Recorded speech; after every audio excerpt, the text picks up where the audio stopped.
첫 번째가 연대기, 역사 기록. 두 번째가 성자전이라고 하는 여러 가지 나누어질 수 있는 종교적 텍스트 중에서도 성자, 성인이라고 하는 그들의 삶을 이러저러하게 이제 기록한 것들. 그 다음에 또 하나를 또 생각할 수 있는 게 역시 마찬가지로 아주 다양한 성격의 많은 종교적 텍스트들 중에서 특히 교회 성직자들의 교회 축일에 쓰여진 역시 마찬가지로 다양한 종류의 설교문들. 그런 설교문들이 은근히 그냥 뭐 종교를 전파한다라는 그런 의미가 아니라 아주 그냥 비유라든지 그 다음에 또 해석이라든지 하는 면에서 상당한 이제 뭐 좁은 의미에서라도 문학적으로도 이제 뛰어나다라고 해서 이야기를 많이 됩니다. 그래서 설교문. 그 다음에 네 번째가 이제 약간은 떨어져 있지만은 그러나 이제 연관을 갖는 이러저러한 성격의 사회적인 작품들, 뭐 시사적인, 사회 시류적인 작품들, 그렇게 네 가지 정도로 나눈다고 했을 때 이제 가장 첫 번째, 가장 중요하고 또한 이제 가장 뭐라고 할까나 뚜렷한 흔적을 남기는 것이 바로 이 다름 아닌 연대기라고 하는 역사 기록이에요. 어쨌건 권력을 잡은 입장에서는 자신들이 정당하다라고 하는 것을 이른바 주장하기 위해서라도 자신들의 역사를 기록했다야 될 것이었고, 이제는 자신들이 역사가 그러하지 않다라고 하는 것을 미화하거나 이제는 과장하기 위해서라도 이제 역사 기록은 얼마든지 당연히 필요한 것이었기 때문에 연대기라고 하는 장르는 중세시대 때를 통해서는 가장 뚜렷한 확고한 장르로서는 첫 시작부터 뭐 중세시대가 끝나는 마지막 순간까지도 지속적으로 기록되어 내려왔어요.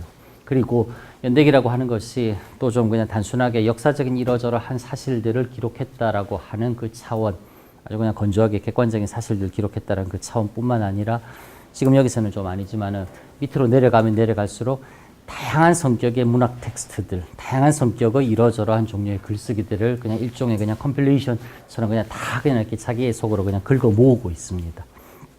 우리 이제 다음 시간에 뭐 지금 바로 다음에 보게 될 보리스 글렙의 성자전이라고 하는 텍스트 또한 뭐 심지어는 연대기 속에서 발견될 정도로 사실상 뭐 연대기 역사 기록이다라고 하는 것과 뭐 그렇게 밀접한 관련이 없어 보인다 싶은 작품들마저도 이해에는 이른바 이제 이러한 뭐 사건이 있었는데 그 사건에 대한 이러한 작품쯤은 참고할 수 있다. 이렇게 하면서는 연대기 속으로 그냥 그대로 가지고 들어와 가지고서는 기록해 놓는 경우도 얼마든지 있었어요. 즉 연대기라고 하는 것이 정리할게요. 첫 번째, 가장 뚜렷하게 이제 중세시대 때 흔적을 남기면서 첫 시작부터 중세시대 때 거의 마지막 끝까지 뭐 그냥 관통하듯이 기록되어 있었다라고 하는 것. 두 번째, 연대기라고 하는 것이 단순하게 역사적인 기록에만 그치는 것이 아니라 연대기라고 하는 장르 속에 이제 이러저러한 아주 많은 다양한 종류의 글쓰기 텍스트들이 이렇게 서로 이렇게 다 포함이 되어 있다라고 하는 것.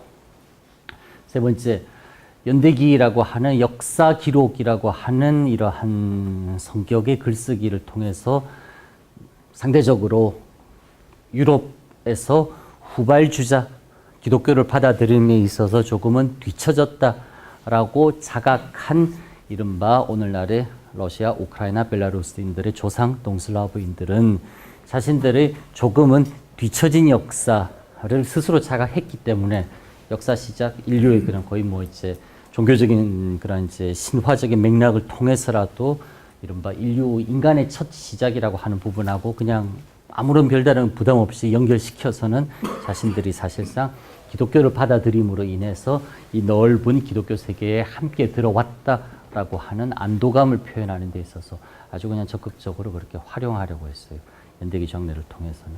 그래서 그런 점은 저번 시간에 이야기했던 것처럼 이제 노아의 방주셈, 햄, 야베스의 세 아들들, 그 아들들로부터 이렇게 쭉 흘러 나와서는 어느 쪽에 슬라브인들이 정착하고 그 중에서 자신들 부류인 동슬라브인들이 정착하고 또 그 중에서 이른바 이제 뭐 폴로차네인들 어쩌고 저쩌고 하면서는 뭐 거의 뭐 자기들이 정착해서는 오늘을 이루고 있다라고 하는 식으로서는 그냥 결코 그냥 스스로들 자기 자신들이 그냥 뿌리 없이 중간에서 툭 튀어나온 그러한 이제 민족이나 사람들이 아니라 사실은 이제 그렇게까지 거슬러 올라간다라고 하는 것을 억지로라도 스스로에게 그냥 확인시키고 안심시키려고 했었던 그러한 이제 종교적인 의도가 역사적 글쓰기에도 함께 이렇게 결합되어서는 드러나고 있다라고 생각할 수 있습니다. 실제로 그러합니다.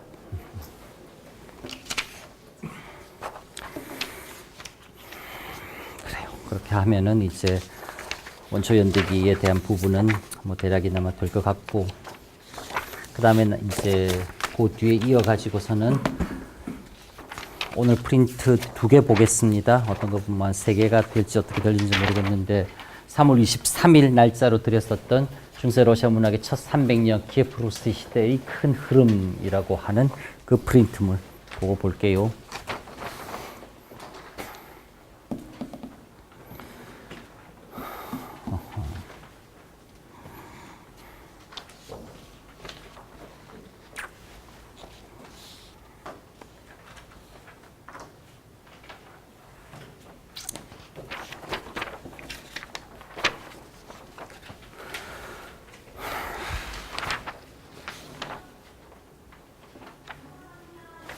거기 나오는 거 이제 1번, 1 로마자 1 시대 구분과 문학의 조응해서는 이제 키예프 루스 시대도 살펴보면 이제 조금씩 나뉘어진다라고 하는 이야기 했었던 것 같고, 그 다음에 종적으로 그리고 사회적으로 역사적으로 전통적으로 그리고 사회적으로 강한 그런 이제 결합 관계를 문학 또한 이렇게 그냥 표현하고 있다라고 하는 점에 대해서도 이야기했던 것 같아요.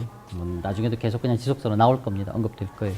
첫 번째 중세 러시아 문학의 발생해서는 10세기 말 11세기 초에서는 키예프 루스의 세례 문자 도입하면서 이제 그냥 종교와 맞닿는 역사와 기록의 시작이라고 하는 점에서 원초 연대기 지난 세월의 이야기라고 하는 요 부분 지금 이야기했습니다. 요게 이제 그 부분이 될 것 같아요. 3월 28일 이간 보세요. 그 옆에 따로 이제 한 장짜리 더 드린 거 이제 주요 작품 구절 인용이라고 나와 있는 거. 이것도 그냥 같이 이렇게 놓고 볼게요. 키예프 루스 시대 첫 300년의 문학, 요게 이제 주요 작품, 주요 구절 인용해가지고서는 지난 세월의 이야기에서는 이제 여기 연대기에 해당하는 거지요.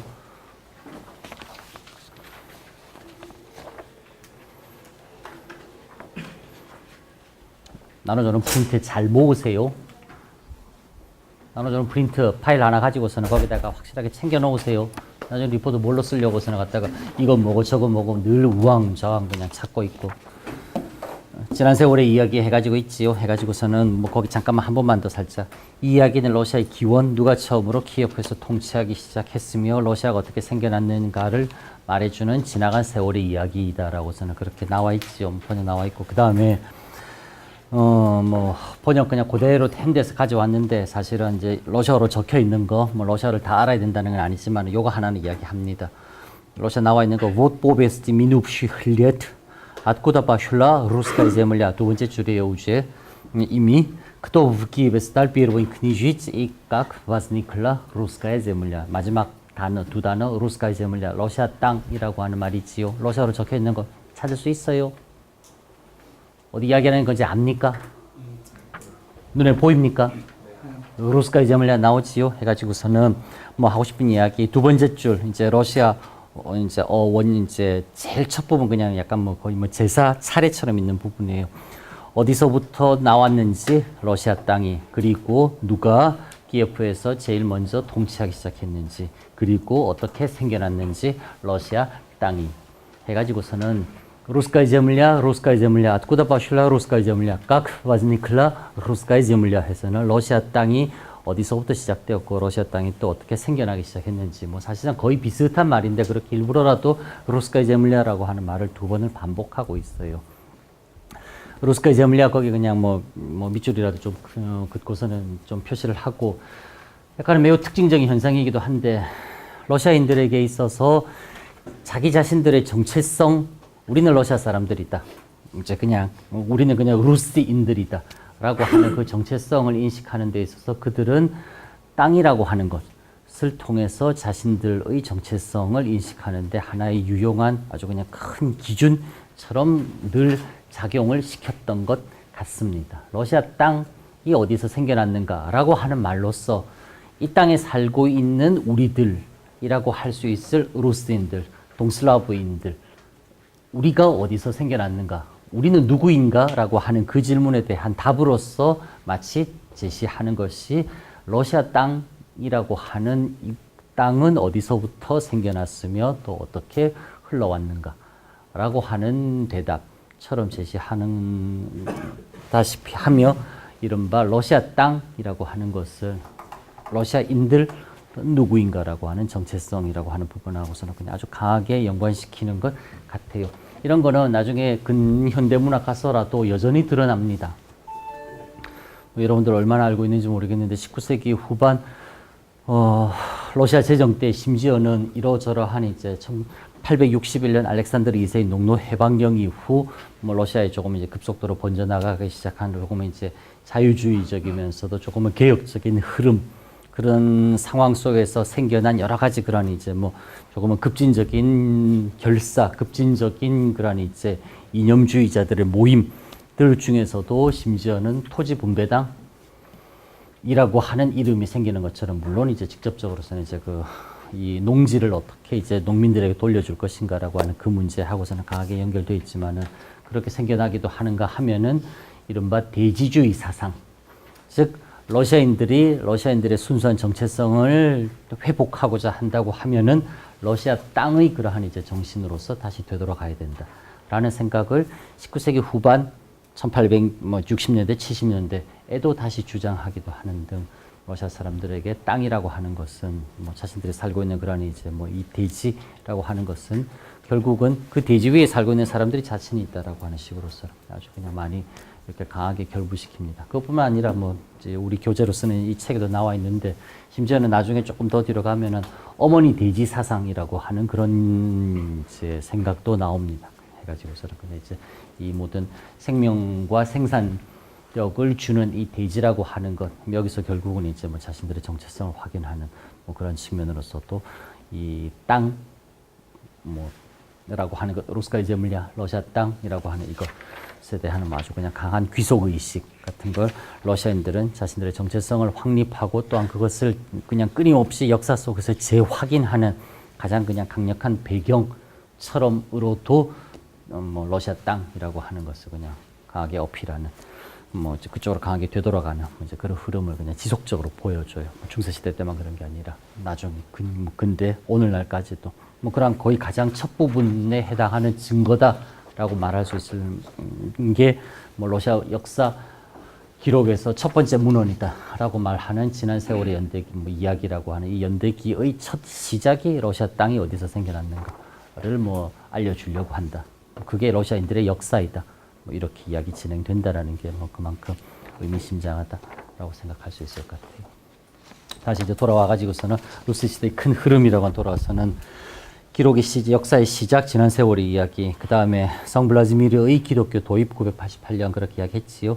루스의 땅 기독교 전파에 관한 이야기, 그 다음에 또 보리스 글렙의 죽음 해가지고서는 보리스 글렙에 대한 이야기라고 하는 뭐 이제 그런 작품들이 이른바 키예프 루스 시대의 첫 작품들이라고 할 수 있어요.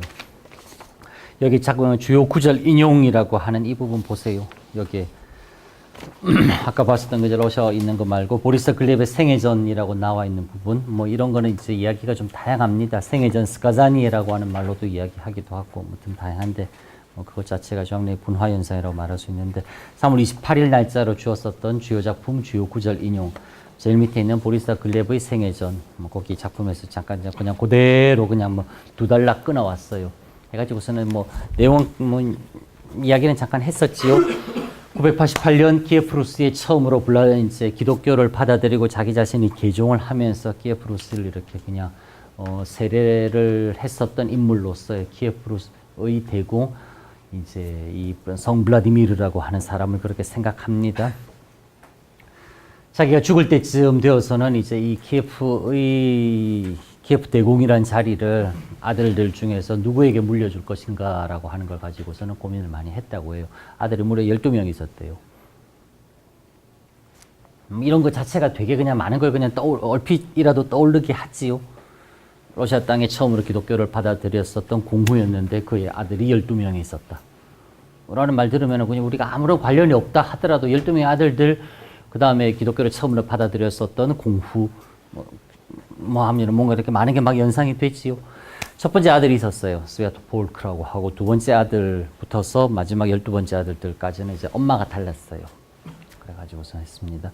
뭐 그 당시는 약간 관습처럼 아버지가 죽으면 이제 제일 큰 아들이 왕위를 이제 물려받는 뭐 그러한 시기였다고 해요. 그럼 당연히 큰 아들은 자기가 물려받을 거라 생각 했겠죠. 근데 요 블라디미르 대공은 이제 자신의 인생의 말년에 접어들면서는 요 어린 아들들을 되게 좋아했어요. 11번째, 12번째 애들. 그래서는 얘네들을 되게 그냥 이뻐하고 귀여워하고 하는 걸 보니까 제일 큰 아들 거의 이제 뭐 나이 차이가 많이 벌어질 수밖에 없죠. 뭐 하고서는 11번째, 12번째 가니까. 이제 얘네들을 이제 죽일 생각을 하게 됩니다. 그래가지고서는 이제 노르웨이의 바이킹인들, 뭐 바이킹 계열의 이제 이른바 자객들이라고 추정되는 사람들하고서는 은밀하게 내통하고서는 이제 쟤네들을 11번째, 12번째 이제 자기 동생들, 뭐 사실은 배다른 동생들 죽이라라고서는 명령을 합니다.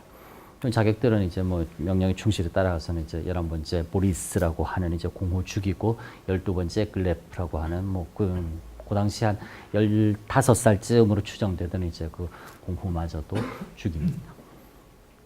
반면 죽음을 맞이하게 되는 이 보리스와 글레이브라고 하는 이 두 공후는 그냥 너무나 애통해하고 이제 비탄해하지만은 그러나 형의 뜻이 그러하다면 나는 형의 뜻을 따르겠노라 라 하고서는 그냥 아주 의연하게 그렇게 그냥 죽음을 맞이합니다. 뭐 기록되는 기에프루스 시대 때의 첫 이른바 뭐 이제 기록되는 기에프루스 시대의 첫 살인 사건이에요. 게다가 또 의미심장한 게 형제간의 살인 사건이에요. 형이 동생을 죽이는. 어디서 또 뭐 생각나는 거 없어요? 형이 동생을 죽이는 살인 사건, 형제간의 살인 사건. 모르죠. 그거 생각나죠. 가인과 아벨의 그 이야기가 또 생각이 나지요. 하면서는 자신들의 역사가 이른바 어떠한 식으로든 종교적인 첫 시작과 다 있다라고 하는 것은 강조시켜 하거나 아주 그냥 좀 너무나 막연하지만 그렇다고 해서는 딱히 아니다라고 반박할 수 있는 근거도 없으니까 그냥 이렇게 연결을 시켜가지고서는 노아의 방주 그 사태 이후로서는 우리는 거기서부터 흘러나왔다라고서는 이야기하거나 아니면은 비슷한 사례가 있으면은 그걸 아주 구체적으로 보라. 역시 우리도 자신들이 받아들였었던 그러한 이제 하느님의 말씀이라고 하는 뭐 기록되어 있는 것처럼 우리들 또한 이제 그러한 사건들이 우리 땅에서도 역시 벌어지고 있다라고 하는 것을 애써 주장하면서 끊임없이 유사하다. 우리도 보자고 하면은 크게 보자고 하면은 역시 이른바 그러한 이제 영향권 그 생각의 틀 기독교라고 하는 그 생각의 틀에 우리도 함께 항상 같이 있다라고 하는 것을 막 주장하고 강조하고 그러려고 했던 것 같습니다. 작품에 어떤 부분이 있는지 잠깐 볼까요? 글리에프는 이 소식을 듣고 울음을 터뜨렸고 이 소식 형이 죽었다라고 하는 그 이야기입니다. 이제 형 보리스를 먼저 이제 자객들이 죽이고 그 소식이 동생 글리에프에게도 전달이 되고 글리에프는 당연히 이제 자신의 죽음을 이제 뭐 예감하게 되지요. 울음을 터뜨렸고 아버지뿐만 아니라 형제들에 대해서도 이른바 슬퍼하는 마음을 가졌다. 글리에프는 눈물을 닦으며 아주 그냥 비감한 마음으로 기도했다. 아, 슬프기만 합니다. 신이시여. 이러한 세상에 홀로 사는 것보다 형제들에게 차라리 죽임을 당하는 게 낫습니다. 오, 나의 형제. 이제 자기 형 보리스 이야기하는 겁니다. 이때는. 제가 그들의 천사 같은 모습을 보지 못한다면 저도 그들처럼 죽어야 합니다. 왜 저만 홀로 살아남았습니까? 그들이 제게 하였던 말들은 어디에 있습니까? 더 이상 저는 그 달콤한 충고를 들을 수가 없습니다. 그들이 당신에게서 고통받았다면 저도 똑같은 이 고통을 참아내야 합니다. 자신도 역시 의연하게 죽음을 맞이하겠다. 거짓이 판치는 이 세계에 살기보다는 차라리 형제들과 함께 사는 것이 더 나을 것입니다. 해가지고서는 어느 정도 자신의 결의를 다지네요. 글레이브이 기도를 드리면서 울고 있을 때 갑자기 글레이브를 죽이기 위해 스베토폴크 이제 이른바 죽이라라고 명령했었던 배다른 제일 큰 맏형, 제일 큰 형 스베토폴크 이름입니다. 스베토폴크라고 하는 이 이름은 이 사건 이후 러시아 역사에서 자취를 감춥니다. 더 이상 아무도 스베토폴크라고 하는 이름을 안 써요. 그만큼 이른바 그냥 그 당시뿐만 아니라 강력한 이러한 기록의 영향으로 사람들에게 그냥 아주 부정적으로 받아들이기 시작했던. 뭐 2차 대전 끝나고 난 뒤 독일에서 지금까지도 아돌프란 이름을 거의 아무도 안 쓰듯이 이 스베토폴크라고 하는 이름 또한 완전히 자취를 감춥니다. 이른바 공후라고 하는 지배계층 중에서 스베토폴크라고 하는 이름을 쓰는 공후는 아무도 뭐 기록된 문헌에는 등장하진 않아요.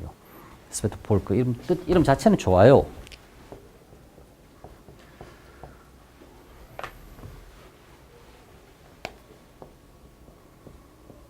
폴크 부대 부대라고 하는 뜻입니다. 부대를 지휘하는 성스러운 사람 그런 이름이에요. 블라지미르. 세계를 지배하는 자. 뭐 이런 식으로 해가지고서는 블라디슬라프 영광을 지배하는 자. 뭐 이런 식으로 해가지고서는 그냥 온갖 좀 그럴듯하 보이는 이름은 그냥 공후라고 하는 지배계층이 다 가지고 있는데 제일 큰 형이었었던 이 스베토폴크라고 하는 이 이름은 이제 러시아 역사에서는 싹 그냥 깔끔하게 사라집니다. 더 이상 그 어느 곳에도 기록되어 있는 문헌에는 등장하지는 않는다라고 할 정도예요. 어쨌건 다시 돌아와서 글렙을 죽이기 위해 스베토폴크가 보낸 무리들이 나타났다. 자객들은 글렙의 배를 잡고 무기를 이제 그냥 툭툭툭 내려놓았다. 무기를 항복의 뜻으로 내려놓았다라고 하는 것이 아니라 이제 그냥 자 이제 그냥 얘 하나 죽여보자라고 하는 뜻으로서 갖고 온 무기들 다 꺼내가지고서 이렇게 쭉 늘어놓듯이 내려놓았다는 그런 말일 겁니다. 아마 당연히 글렙의 하인들은 공포에 떨었고 사악한 자객 고랴시르는 글렙을 죽여 데려가라고 명령했다. 그때 글렙의 요리사인 토르친이 칼을 들어 글렙의 배를 찔렀다. 글렙은 장엄하게 제물로 바쳐지는 순진한 어린 양과 같이 하느님에게 제물로 바쳐졌다. 그리고 글렙은 영광의 면류관을 받았다. 그는 천당에 들어가서 오랫동안 열망하던 자신의 형제들을 만났고 그들의 형제로부터 얻은 무한한 즐거움을 함께 나누었다. 뭐 요게 이렇게 좀 기록되거든요. 이런 부분 조금 튀지 않나요? 글렙의 요리사인 토르친이 칼을 들어 글렙의 배를 찔렀다. 요리사 이름까지도 써줍니다. 심지어. 글렙은 장엄하게 제물로 바쳐지는 순진한 어린 양과 같이 하느님에게 제물로 바쳐졌다. 어떤 느낌 들어요?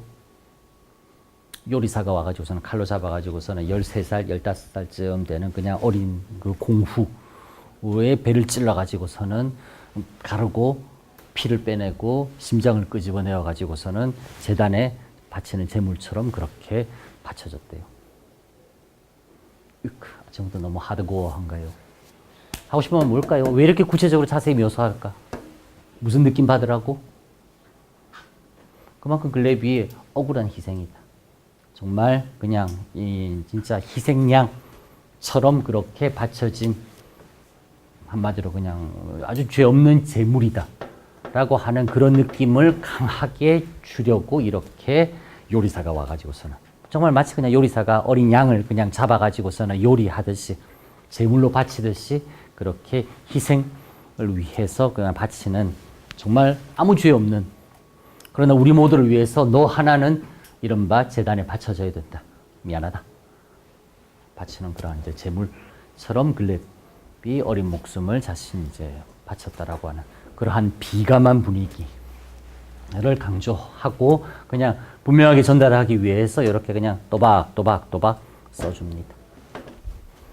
그렇게 생각하자고 하면은 그 위에 나오는 이제 윗단락에 나오는 이제 큰 따옴표, 작은 따옴표 안에 들어가서는 글렙이 했다라고 하는 말.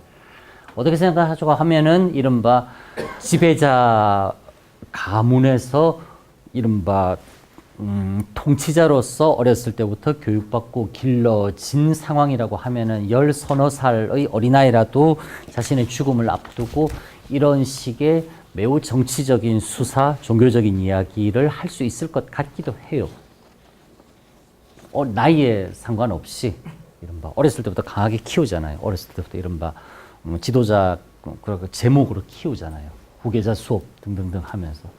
그러나 상식적으로 조금 더 생각할 수 있는 것은 이거는 당연히 글렙의 말이 아닙니다. 그리고 글렙이 죽을 때 이 말 했다라고 하는 건 옆에서 증인을 해줄 사람 누가 있겠어요? 이 말 들었던 사람들 다 죽었을 텐데.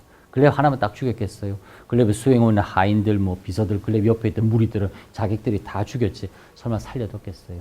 그러니까 글렙이 이런 말을 했다라고 하는 것을 들었다라고 직접 증언해 줄 수 있는 사람이 이 기록을 남겼을 리는 없어요. 무슨 뜻인가요, 그러면? 글레이비 이런 생각을 할 수밖에 없다라고 하는 것을 이 이야기 자체를 기록하는 사람이 자신의 생각을 쓰는 거예요. 자신의 생각을. 즉 이른바 형들에게 저항하고 형들에게 거역하느니 마치 그러했던 것처럼 그리스도가 자신은 아무 그게 없지만은 전체를 위해서 한 몸 바쳐서 죄를 대속했던 것처럼 나 또한 차라리 사악한 무리들 이라고 생각되지만은 그러나 저항하지 않고 나의 목숨을 바치는 것 마치 그리스도를 따라서 그리스도를 본받아서 그의 삶을 내 삶으로 흉내내듯이 나 또한 그렇게 종교적으로 삶을 마감하겠다라고 하는 의지를 10서너 살짜리 꼬마 아이의 입을 빌려서 키예프 루시의 기독교가 전파된 초창기 시대 때 이른바 기독교 이데올로기를 마음껏 프로파간다하기 위해서 저자가 강력하게 자기 생각을 밀어넣어서 쓰는 겁니다. 아주 그냥 뭐라고 할까나 오리엔티드된 그런 종교적인 글쓰기 형태라고 생각할 수 있어요. 무슨 말인지 1015년에 죽었답니다. 보리스 글렙 988 불과 한 30년도 채 안 지났잖아요. 한 세대라고 할 수 있을 만한 시대가 아직도 채 흘러가지도 않았어요. 그런 상황에서 이른바 권력을 위해서 자신의 야욕을 위해서 투쟁하던 것은 그건 기독교 들어오기 이전의 상황이었어요. 이른바 아주 그냥 힘의 논리가 지배하던 상황. 서열 같은 건 무슨 상관이냐? 내가 힘세다라고 하면 7번째라도 튀어나가서는 걔가 지배할 수 있는 거잖아요. 힘의 논리로서. 그러한 힘의 논리가 아닌 이른바 종교의 논리로서 평화롭게 그리고 이른바 키예프 루시를 안정화시키는 것이 가장 중요했었던 시대. 그 시대에 이른바 일종의 하나의 모범처럼 보여주기 위한 전형적인 예예요. 보라. 이른바 형제들 간의 분란을 없애고 질서를 확립하고 안정을 이른바 내리기 위해서 이러한 거룩한 이러한 이제 순교나 다름없는 이러한 삶을 택한 이들도 있다라고 하는 것을 그냥 짜잔하고 보여주기 위함이에요. 그렇게 그냥 아주 그냥 의도적으로 물론 보리스 글렙이라고 하는 이 두 공후가 죽었다는 그 자체 그거는 실제 사실이에요. 팩트는 존재하나 그 팩트를 해석함에 있어서 아주 종교적으로 정향된 해석을 보여주는 것. 이건 이른바 기독교를 받아들였었던 초기 시대 때 키예프 루시라고 하는 곳에서 취할 수 있었던 조금은 위로부터 취할 수 있었던 아주 그냥 전략적인 스탠스였을 것 같습니다. 중세문학이라고 해가지고서는 다 그냥 아주 그냥 조금은 나이브하게 신을 찾는다든지 그냥 그런다든지 그러진 않습니다. 그 당대에 또 인간의 삶이라고 하는 것은 1000년 전이나 2000년 전이나 지금만큼 복잡하면 복잡했었지 단순하진 않았었습니다. 그 안에 이제 매개가 얼만큼 조금 이제 지금 정도는 아니었겠지만 그 안에 이제 삶의 각 순간순간들에 있어서 치열한 그 안에 이제 이러한 갈등 그리고 그 갈등을 어떻게 처리할 것인가 그리고 또한 그 갈등을 어떻게 유리하게 자기 쪽에 또 끌어와 가지고서는 오히려 역전의 빌미 그러한 이제 기회를 삼을 수 있도록 할 것인가라고 하는 그러한 이제 이러저러한 그 복잡한 계산이라고 하는 것은 지금 우리가 생각하는 것처럼 1000년 전에 사람들이 뭘 알았겠어. 대충 그들은 살았겠지. 우리만 생각해 보세요. 우리는 삼국시대 때 왜 그렇게 치열하게 서로 싸웠나요? 600년 서기 600년, 700년, 800년이라고 하는 삼국시대 때 그 삼국은 왜 그렇게 치열하게 싸웠나요? 세력 때문에. 결코 단순하지 않아요. 결코 그냥 생각하는 것처럼 이렇게 그냥 간단하게 처리할 수 있을 그런 문제는 좀 아닙니다.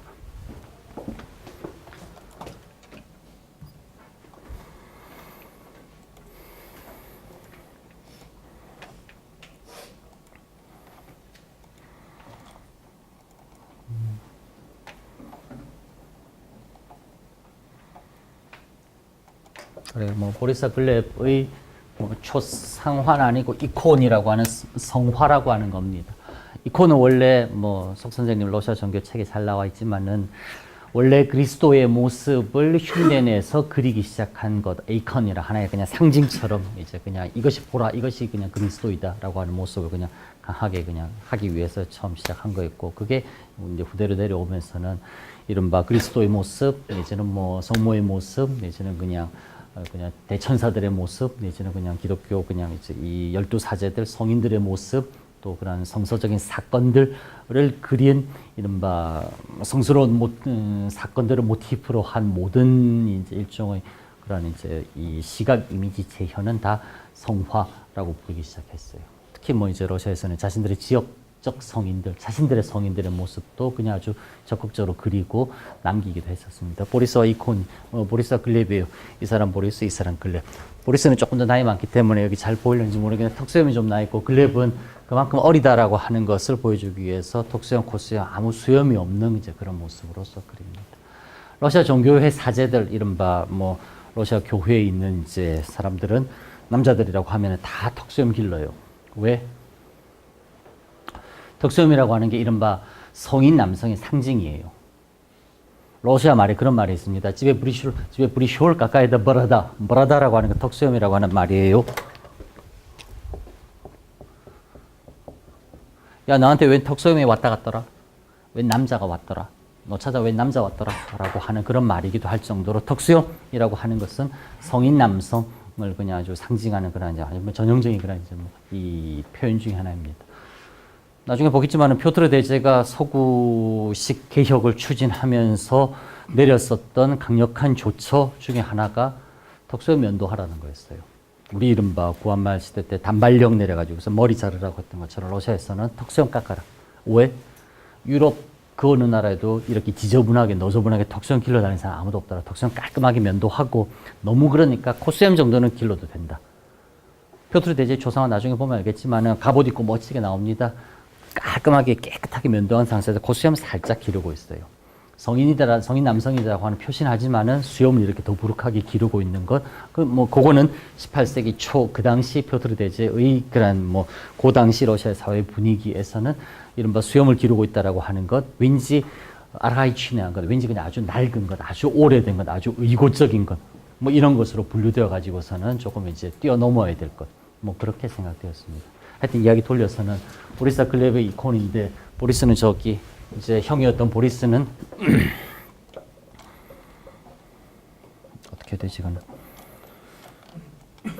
이렇게 이제 턱수염 기르고 있고 글렙은 깨끗하게 남아있죠. 심지어 못 알아보는 사람이 있을까 봐 글로도 써주고 있어요. 보리스라고 이름 보입니까? 보리스라고 이름 써주는 거 보이지요? 저기 제일 왼쪽 위에 보이지요? 보리스 해가지고서는 그 다음에 그 옆에 글렙 해가지고서는 나와 있지요. 글렙 해가지고서는 이렇게 이제 적혀 있어요. 해가지고서는 심지어 이름까지도 그냥 콕 집어가지고서는 못 알아보거나 헷갈리거나 착각하는 사람이 있을까봐 보여줍니다. 이런 부분들 황금빛 이렇게 그냥 14세기 초, 1300년대 초에 그려진 성화로서는 상당한 수준이라고 다 이야기합니다. 성화, 저 때만 하더라도 캔버스 같은 게 없었기 때문에 여기에 갈라진 홈이 있어갖고서는 어떻게 보였는지 모르는데 나중에 찾아와서 보여줄게요. 나무판 위에 그렸어요. 자작나무를, 큰 나무를 이제 해가지고서는 이제 잘라가지고서는 이렇게 일정한 정도 두께 남기고 해가지고서는 이렇게 나무를 펴니다. 이렇게 최대한 이렇게 평평하게끔 말려가지고서는 이제 이 나무판이 이른바 저 성화를 그리는 이제 바탕처럼 되는 거죠. 대체로 그냥 이렇게 사원 같은데 벽화나 천정화로 장식하기도 하지만은 그러니까 그건 휴대가 안 되잖아요. 해가지고서는 저렇게 나무를 잘라가지고서 나무 껍질을 이렇게 좀 수평하게 펴가지고서는 그 위에다 이렇게 그림을 성화들을 그렸어요. 페트로부르크 가면 로스키 무제이라고 하는 러시아 박물관이라고 하는 곳이 있습니다. 거기 가면 있어요. 사이즈가 엄청나게 커요. 사람 키보다 더 큽니다. 한 2m쯤 돼요. 실물로 보면은 압도당합니다. 뭔가 그냥 아무 믿지 않는 사람, 아무 개념 없는 아무 그냥 그런 거 무덤한 사람이라도 저 이콘 앞에 서면은 그래도 조금 뭐라고 할까나 하는 그런 마음이 좀 살짝 생기긴 합니다. 믿는 상태에서 보던 사람들에게 오죽했겠어요. 이런 거 있고 보리스 글렙의 이콘은 그냥 다양하게 있는데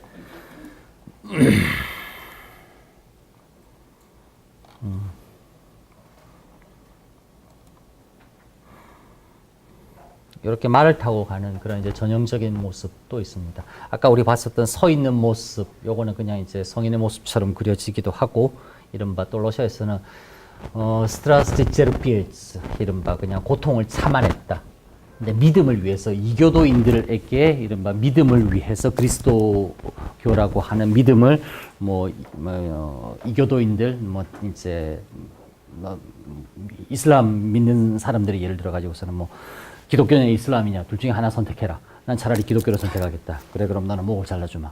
그런 식으로 해가지고서는 그냥 믿음을 위해서 죽어간 그런 스타일은 아니에요. 그런 유형은 아닙니다. 그냥 정치적인 그런 이제 단합을 위해서 이제 목숨을 바치긴 했으나 어쨌건 이런 모습들 같은 경우는 또 조금은 특이한 게 나까니아프 해가지고서는 말을 탄이라고 하는 그런 말이거든요. 이것도 사이즈 엄청나게 큽니다. 다행이네요. 그래도요. 해상도 높은 그림 나와가지고서는 이렇게 말을 타고 있는 후광이 그려져 있으면 이제 성인이라고 하는 모습이 있죠. 거기다 쓰세요. 보리스 글립 러시아 최초로 성인으로 추대된 인물들이에요. 러시아 교회사에서 이른바 최초의 성인으로 추대된 이제 그런 인물입니다. 성인으로 추대되었는데 이렇게 말을 타고 있는 모습은 또 이제 또 좀 다릅니다. 그리스도가 저 구석 끝에서 이렇게 그냥 반기듯이 이렇게 기다리고 있는 모습. 이렇게 말을 타고 있는 모습은 또 좀 틀려요. 이건 뭐냐니까 어떤 의미에서 이렇게 말을 타고 있는 모습을 그렸냐니까 요거는 이른바 원래 저 사람의 신분은 세속의 공후였어요. 세속의 지배자, 세속의 지도자, 지배자인 공후였으나 모두의 안정을 위해서 자신의 정치적인 야욕을 드러내지 않고 죽음을 마치 그리스도처럼 겸허하게 받아들임으로써 그를 교회라고 하는 종교적인 관점에서 보더라도 그래 저 정도면 성인으로 인정할 수 있을 만하겠다라고서는 성인으로 인정해 주었어요. 그런 측면이 또 하나 있는 반면 또 다른 측면에서 뭐냐니까 아까 처음에 이야기했던 것처럼 이른바 공후라고 하는 세속의 지배자는 또한 마찬가지로 정치적으로 얼마든지 해석될 수 있는 인물이기도 합니다. 세속의 지배자라고 하는 말은 결국은 세속의 훌륭한 지배자, 유능한 지배자, 존경할 만한 지배자라고 했을 때는 자신의 세력을 안정화시키고 팽창시키고 또한 팽창된 세력을 더더욱 안정화시키는 그러한 역할이 세속의 지배자의 중세적 개념으로 보았을 때는 조금은 모범적인 형태라고 할 수 있었을 거예요. 그런 세속의 지배자라고 하는 그 점에 좀 더 초점을 맞추어서는 이렇게 말을 타고 있는 무사의 모습으로 그립니다. 그래서는 이제 그냥 유약하고 한 그런 모습이 아니라 사실은 얼마든 더 강한 지배자로 격상될 수 있을 그런 이제 잠재적인 어떤 모습을 저렇게 이제 말을 타고 무기를 든 이런 준비된 무사의 모습으로서도 보여줌으로 인해서는 이 사람은 출생이 역시 이제 공후라고 하는 이제 이 통치 가문의 출신이고 통치 가문의 역할에 맞는 이제 그러한 이제 얼마든 이제 역할을 해낼 수 있는 그러한 사람이다라고 하는 것을 또 저렇게 암시하기도 합니다. 하여튼 보리스 글렙 러시아 역사에서 그냥 아주 이러저러하게 이렇게 언급되면서도 숭배되는 인물이에요. 나중에는 이런 성화들도 나오기 했어요. 나왔습니다. 이건 어떤 성화냐니까 되게 좀 재미있는 그림들인데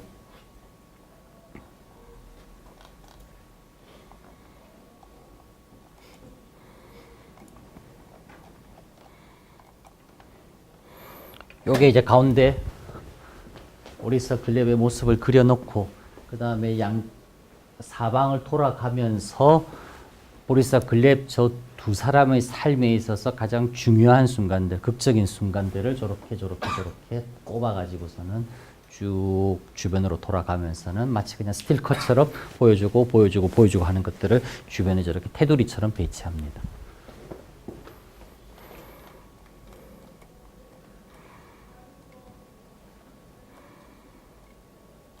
이런 장면들 자기에게 살해당하는 그런 장면들이죠. 이미 보리스가 죽어서는 누워있고 그 다음에 어린 동생 글렙의 목을 뒤에서 자객들이 칼을 찌르고 있는 죽음의 순간들 이렇게 묘사하고 있는 장면들이 있지요. 이래 가지고서는 삶의 순간들을 이렇게 그냥 삶의 가장 극적인 순간들을 저렇게 이제 테두리를 따라가면서는 마치 그냥 한 편의 그림으로서 저 사람들이 누구며 어떠한 삶을 살아갔는가라고 하는 것을 그냥 한 편 그림을 보면은 가운데 보고 옆에 따라가면서 이렇게 보고 하면은 아 저런 인물들이구나 저런 삶을 살았구나라고 하는 것을 그냥 이제 이해할 수 있도록 시각 이미지와 그 다음에 문자 텍스트가 적절하게 결합된 어떻게 생각하자고 하면은 지금 우리 만화 같은 스타일. 지금 우리 만화는 이렇게 그냥 넘기잖아요. 그냥 일련의 순서에 따라서 쭉 이해를 되나 그러한 것들을 그냥 한 장의 큰 포스터에다가 장면들을 오히려 그냥 쑥 다 집어놓은 듯한 뭐 그런 느낌으로서 얼마든지 이해할 수도 있습니다. 뭐 하여튼 저 당시로서는 이제 표현할 수 있었던 뭐 이제 그런 형태 중에서는 가장 진화된 형태의 그런 이제 회화라고 하는 이제 이 시각 이미지하고 문자 텍스트하고 결합시켜 가지고서 표현할 수 있었던 가장 진화된 형태로서 생각할 수 있을 거예요. 저것 또한 14세기 중반의 작품이에요. 그러니까 1350년대, 60년대 하는 그때 당시. 그래요. 하여튼 보리사 글렙 뭐 여러 가지 등등이 좀 있습니다. 키에프루스 시대 때로 왜 이렇게 약간 좀 길게 느려갖고 질질 끌다시피 하느냐라고 하는 게 단순하지만은 않습니다. 그냥 러시아인들 뭐 이 키에프루스 시대의 사람들 또한 스스로가 뭐 아주 뚜렷하게 자각했어요.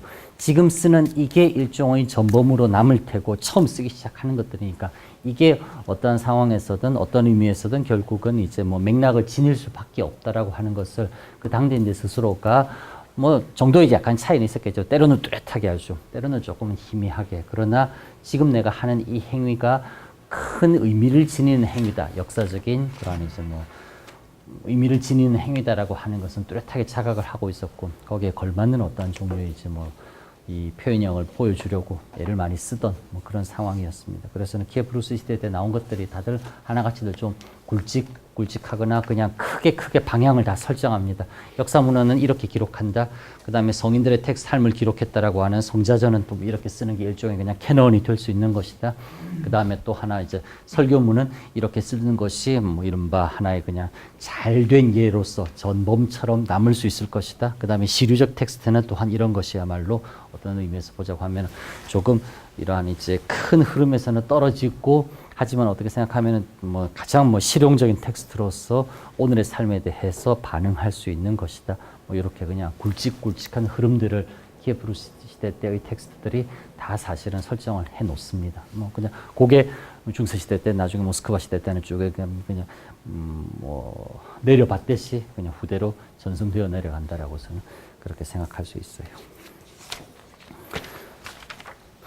그 다음에 이번 키에프루스 시대 때 문학 11세기 중반부터 12세기 초반 키에프루스의 전성기 때의 이제 뭐 작품들 보겠습니다.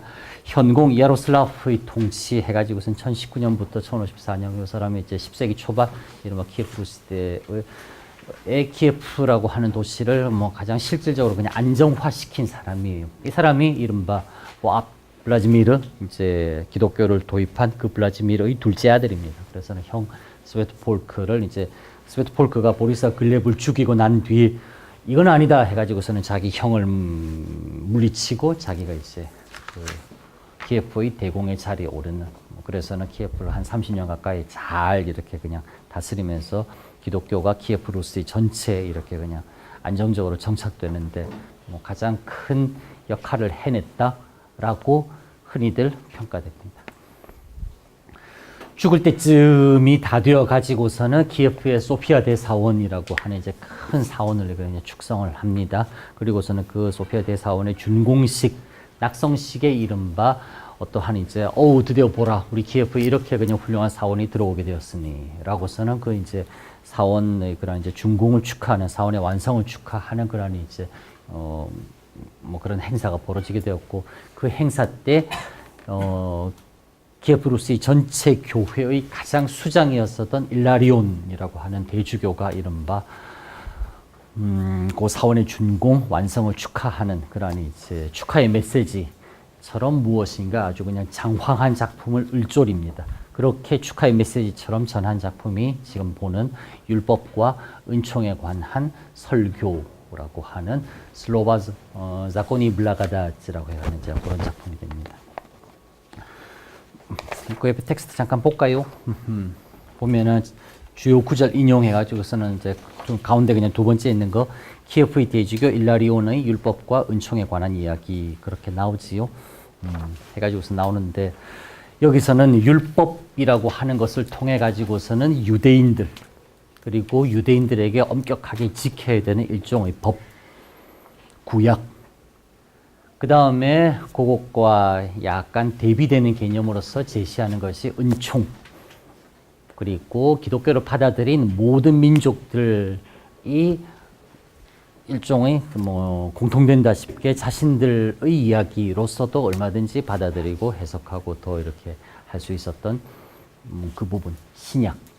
그 두 개를 이렇게 대비시키면서 우리 키예프루스인들도 기독교를 받아들이고 50년쯤이 지나서 우리 키예프루스 전체 많은 부분에서도 이제 그냥 수없이 많은 사람들이 개종을 하고 기독교를 받아들여서는 이른바 이제 기독교 형제들이 되었고 또 이만큼 이렇게 멋진 그런 이제 사원마저도 지어가지고서는 이제 하나님 아버지 앞에 봉헌할 수 있지 않게 되었느냐라고 하는 그런 아주 그냥 종교적인 고양된 마음, 자랑스러운 마음을 그냥 가감없이 남김없이 표현한 게 키예프 대주교 일라리온의 율법과 은총에 관한 슬로보라고 하는 이 작품입니다.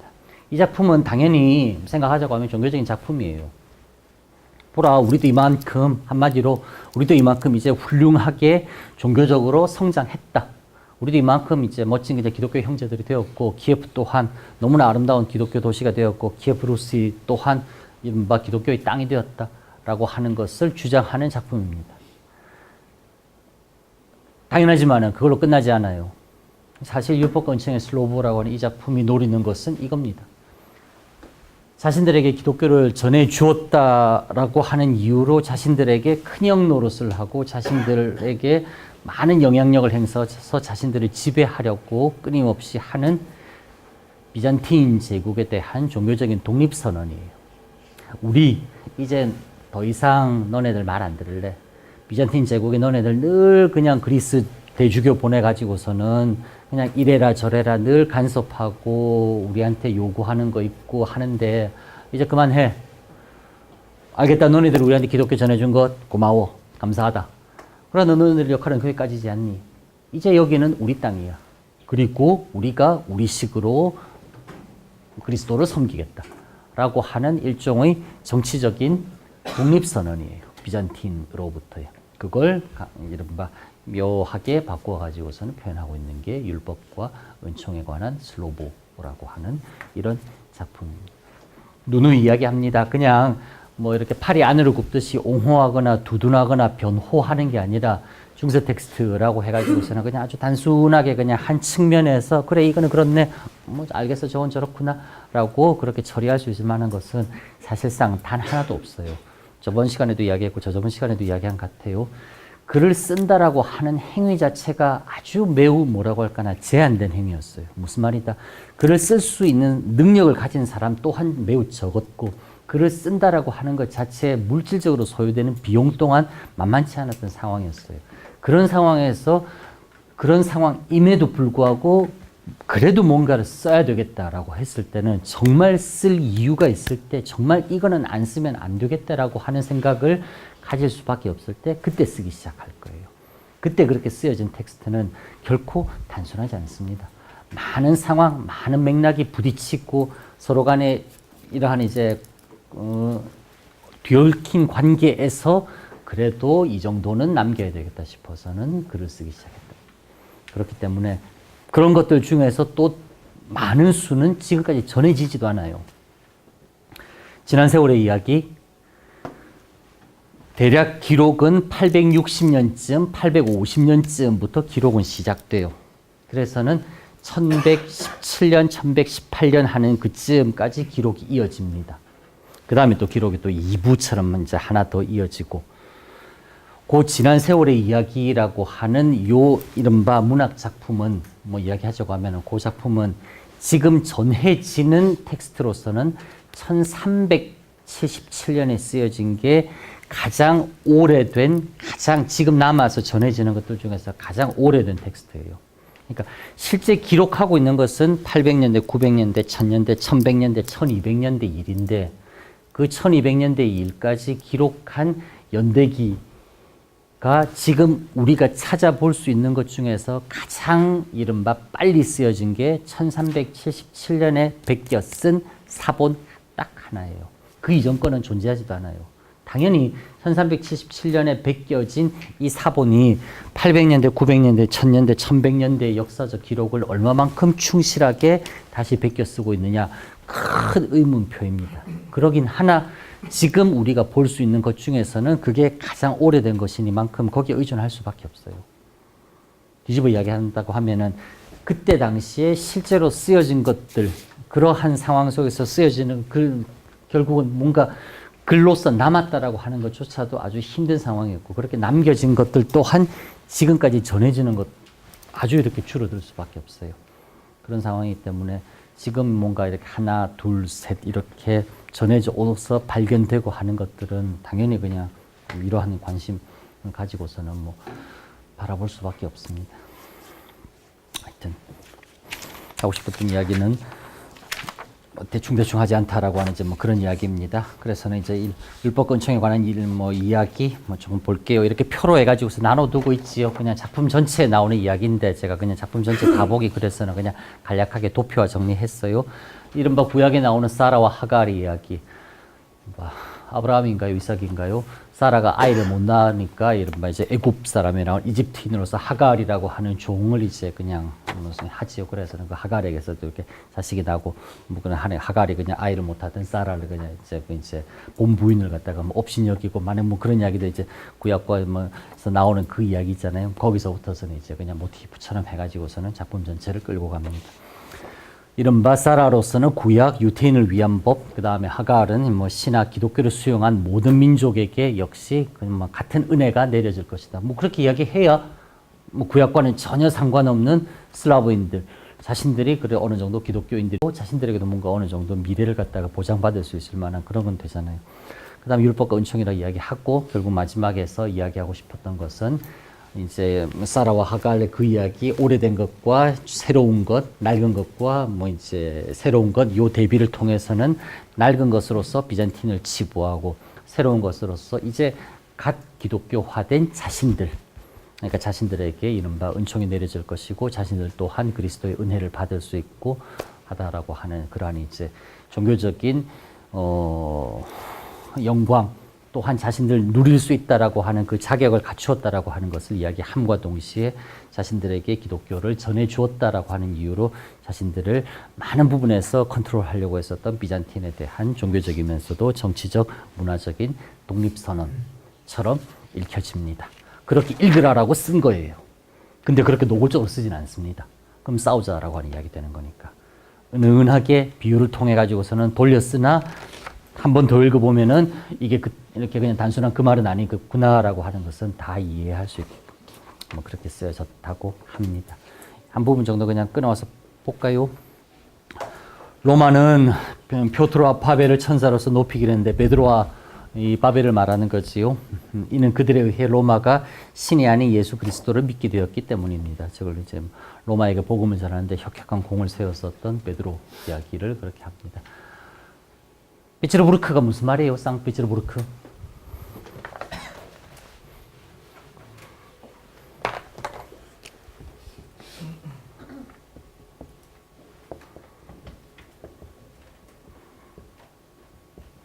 비츠르부르크를 건설하라고 명령한 사람 누구예요? 베드로 1세지요. 베드로 1세.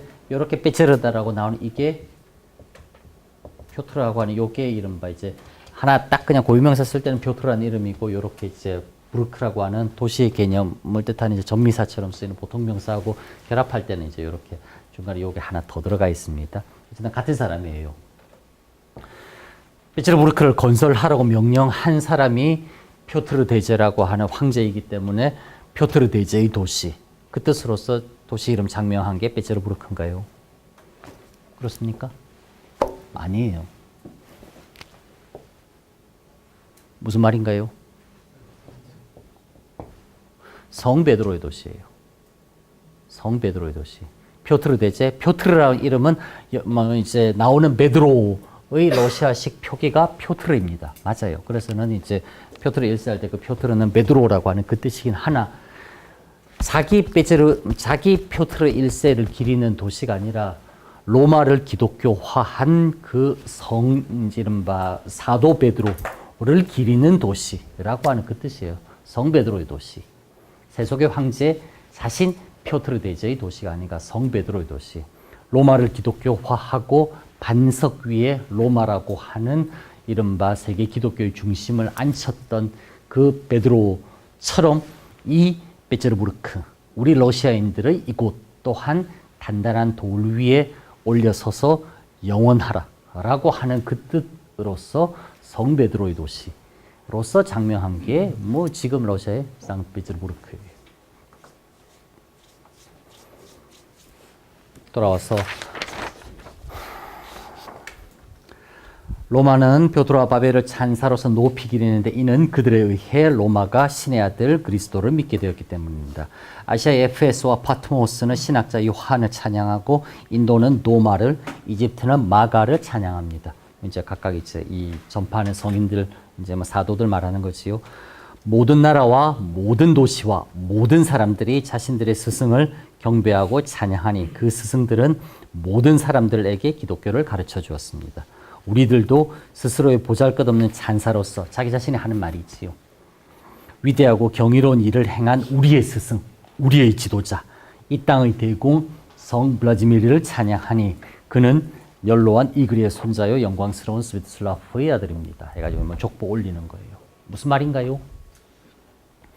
우리 키예프 루스티 땅 또한 이른바 마치 베드로가 했었던 로마, 그리고 인도, 이집트, 그들에게 기독교를 전해주고 그로 인해서 기독교를 받아들였었던 이 세상 만방의 모든 이른바 기독교를 받아들인 형제들이 똑같은 만큼 그렇게 이제 은총과 하나님 아버지의 자비를 기대할 수 있는 것만큼 가장 늦었지만은 그러나 다행히도 기독교를 받아들인 우리 키예프 루스인들 또한 이른바 하나님의 똑같은 자식이자 역시 똑같은 기독교 형제들로서 우리들에게도 자비와 은총을 기대할 수 있지 않겠느냐라고 하는 자기 자신들에 대한 종교적인 위로이자 또한 그를 통해서 결국은 비잔틴과 더 이상 우리가 너네들에게 종적으로 연결되는 것이 아니라 우리 또한 같은 기독교 형제들이다 라고 하는 개념에서 너네들과 사실상 평등하다, 동등하다.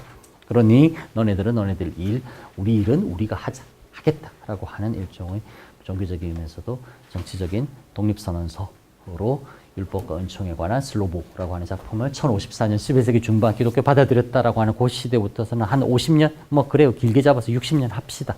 두 세대, 한 세대 지나면서는 최초의 자신들 성인 만들어내고 또 한 세대 더 지나면서는 이쯤 됐으면 이제 우리 그냥 완전히 이제 독립해도 되지 않겠냐라고 하는 자신들의 그런 이제 뭐 야심찬 의도를 드러내는데 전혀 수줍음이 없어요. 이렇게 이제 뭐 키예프 시대 때 그냥 남의 거 그냥 가져와 가지고서는 그냥 이렇게 쓰는데 열중한 것이 아니라 가져오자마자 뭐 약간은 그렇지만 러시아인들 항상 그렇게 생각해야 될 것 같아요. 오리지널리티를 러시아인들에게 찾는 것은 조금은 힘듭니다. 사실상 보드카 러시아 건가요? 아니에요. 폴란드하고 리투아니아에서 보드카 먼저 생겨났다고 이야기 다 합니다. 러시아 사람들도 다 인정해요. 대놓고 말 안 해서 그렇지. 가장 많이 만들었고 가장 널리 유통시킨 곳이 러시아. 그거는 맞아요. 마트리오시카 러시아 겁니까? 천만의 말씀 만만해. 고대 중국 이른바 이제 일본에서부터 이렇게 안에 들어가는 목각인형 그거 어느 날 보고서는 괜찮네 해가지고서는 자신들 나름 변형시켜서 이제 마트리오시카 하면은 전 세계 모든 사람들 러시아를 자동적으로 연관시킬 정도예요. 하고 싶은 이야기는 러시아가 뭔가 스스로가 아주 그냥 고유한 독창적인 것을 인류에 꺼내놓은 것 사실 그건 많이 없어요. 뭐 누구나 부인할 수 없는 사실입니다. 그러나 러시아인들에게 아주 특징적인 것은 가져온 그것을 자기 것으로 체화하는 데는 아주 비범한 능력을 가졌던 사람들이었어요. 단순하게 비잔틴으로부터 기독교 받아들였다고 해서는 비잔틴식의 기독교를 열렬하게 뒤쫓아갔던 것은 아니었어요. 두 세대 60년 지나자마자 자기식의 기독교라고 하는 것에 대해서 우리는 이런 식으로 기독교 할래라고 하는 것을 꺼내놓습니다. 주저하지 않고. 19세기 러시아 리얼리즘 문학이라고 하는 것 또한 푸시킨, 도스토옙스키의 고골, 불쑥 완전히 갑툭 튄가요? 갑자기 툭 튀어나온 괴물들입니까? 아니에요. 그만큼 바닥이 있었기 때문에 푸시킨이라는 인물, 도스토옙스키, 톨스토이라고 하는 사람들이 나왔던 것이었고 그러한 인물들이 나오게 만들어준 게 문학사라고 하는 흐름이 되는 겁니다. 뭐 그걸 이제 알아보자라고 하는 거고.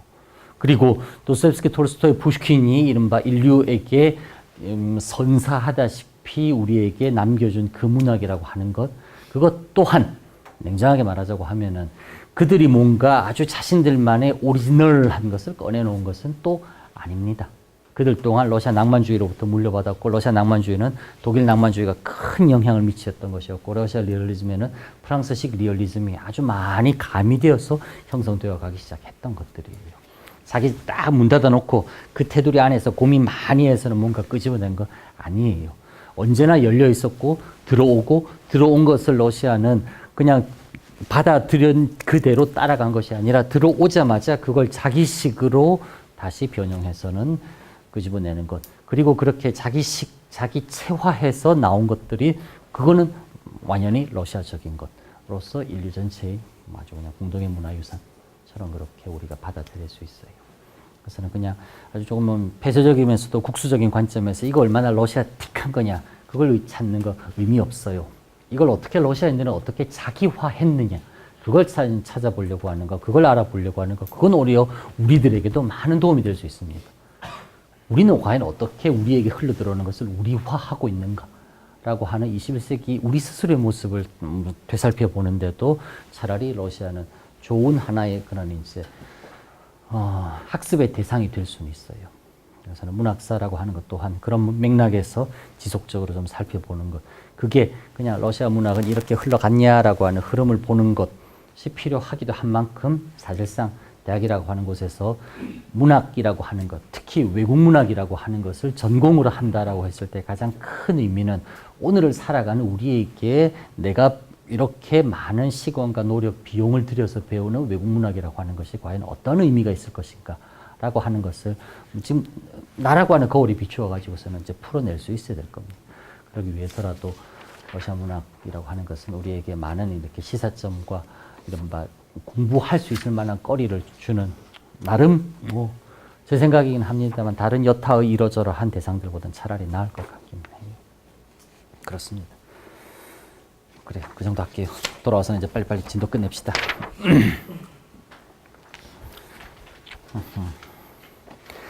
그 다음에 그 밑에 있는 투로프의 주교 키릴의 설교문이라고 나와 있지요. 다시 이제 3월 23일자 흐름이라고 하는 부분 돌아왔습니다. 그래서는 그 투로프의 주교 키릴의 설교문이라고 하는 1160년대 쓰여졌던 이 설교문이 바로 이 이제 지워버렸네. 성전 나오는 이제 교회의 설교문 중에서는 이제 가장 윗길, 가장 뛰어난 이제 흐름이다라고 말할 수 있어요. 그런 게 됩니다. 그래요. 그 다음에 류베치 회의라고 하는 곳이 있어가지고서는 이제 서서히 조금, 그 류베치 회의 1917년 적혀 있는데 거기다가 살짝 써놓읍시다. 아무것도 없이 이러면 나중에 볼 때 너무 막막하니까. 점차 분열되어 가던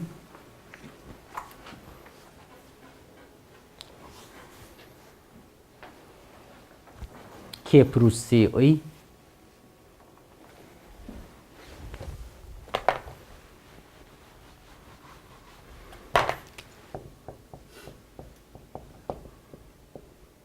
점차 분열되어 가던 키예프 루시의 정치적 통합을 위한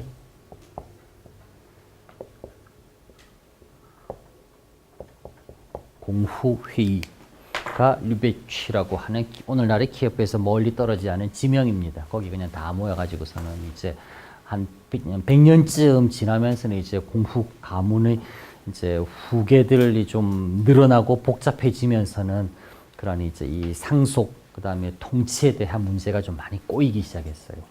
분명히 보자고 하면은 이렇게 큰아들 이어받으니까 이 큰아들이 해야 되는데 큰아들 얘는 너무 어리고, 큰아들이 하기보다는 삼촌들이 나이도 많고 경험도 많고 아주 그냥 강력한 아주 모범적인 삼촌들이 있는데 그냥 큰아들이란 이유만으로 삼촌들 제외하고서는 이 큰아들이 물려받아야 되냐.